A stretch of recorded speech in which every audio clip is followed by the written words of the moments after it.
Give me 60 seconds and I'll tell you about Wild Turkey 101 Straight Bourbon Whiskey. Hello fellow whiskey lovers, welcome to another 60-second whiskey review. I'm Ari, the Whisky Guy.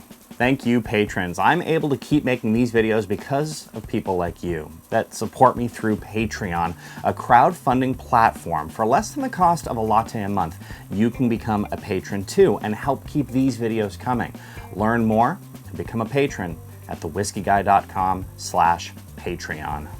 Let's get into today's whiskey. 60-second whiskey review number 10 covered Russell's Reserve, the hand-selected cask from Wild Turkey family, but we didn't get to talk about Jimmy Russell and his son, Eddie. Between them, they have nearly 100 years of distilling experience. When you make whiskey for as long as the Russells have, and you make as much as this distillery does, the enormous task of making a consistent flavor gets easier. And that's one of the reasons I keep a bottle of Wild Turkey 101 around. I know exactly what to expect every single time.